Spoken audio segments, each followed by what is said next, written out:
Mtazamaji wa Nevia Media, ni siku nyingine tena, siku ya Jumamosi tunakutana hapa kuangalia yale ambayo yameweza kujiri kwenye uga wa michezo. Na siku ya leo bwana, tunaenda kutazama na kusikiliza kile ambacho ameweza kukizungumza afisa habari wa Young Africa Ali Shabani Kamwe, na hii ni baada ya kuwa klabu ya Yanga imeelekea kule Ruangwa Lindi kwenda kupambana na Namungo, ambao mchezo huu utapigwa siku ya kesho kwenye uwanja wa Ruangwa pale.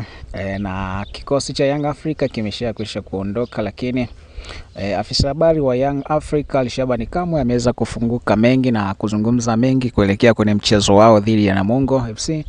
Sasa kabla sijakuwekea kile ambacho ameweza kukizungumza, kama ndio mara ya kwanza unaitembelea channel yetu ya Nevia Media, ni kusi tu kama hujasubscribe, ni kuombe tu subscribe kwa kugusa maandishi ambayo unaona yako hapo yameandikwa subscribe, na kisha uguse alama ya kengele ambayo unaona hapo ili uweze kutani on notification, na ujihakikishie kwamba unapata notification pindi tu tunapomalisha stories zetu.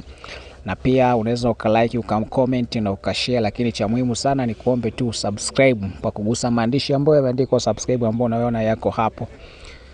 Sasa kama nilivyokuambia hapo awali kwamba tunaenda kutazama kile ambacho ameweza kukizungumza Ali Shabani Kamwe, ambaye ni afisa habari wa Young Africa na msemaji wa klabu hiyo ya Young Africa. Na ikumbuke kwamba siku ya kesho wanaenda kupambana na Namungo FC kule Ruangwa. Sasa uongozi wa klabu ya Yanga umekiri kuwa kila inapokutana Young Africa na Namungo FC hasa ugenini huwa inakumbana na upinzani mkali, na wakati mwingine kupata wakati mgumu wa kusaka matokeo dhidi ya Namungo FC. Sasa kikosi cha Young Africa kimeondoka leo asubuhi majira ya saa 3 ambao kimeelekea kule Ruangwa kwa ajili ya maandalizi ya mchezo wao wa ligi kuu ya Tanzania bara dhidi ya wenyeji wao Namungo FC.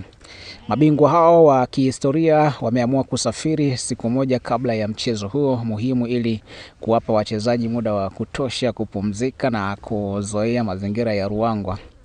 Mchezo huo unatarajiwa kuchezwa siku ya kesho Jumapili, ambao ni Februari 22, 2026 majira ya saa 1 kamili usiku katika uwanja wa Majaliwa Ruangwa mkoani Lindi.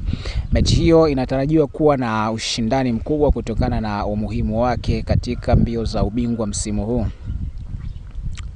Kwa mujibu wa ofisa habari wa Young Africa Ali Shabani Kamwe, amejiandaa kwa tahadhari, wakitambua ubora na ushindani wa wapinzani wao wanapokutana nao katika uwanja wao wa nyumbani. Na hapa naweza kunukuu kile ambacho aliweza kukizungumza msemaji wa Young Africa Ali Shabani Kamwe, na nukuu maneno ambayo aliweza kuyazungumza: Namungo FC wanaweza kutugeia majibu mara nyingi, wamekuwa wakitusumbua sana tunapokutana nyumbani kwao, tunapata shida tunapocheza nao, hivyo tunahitaji umakini mkubwa.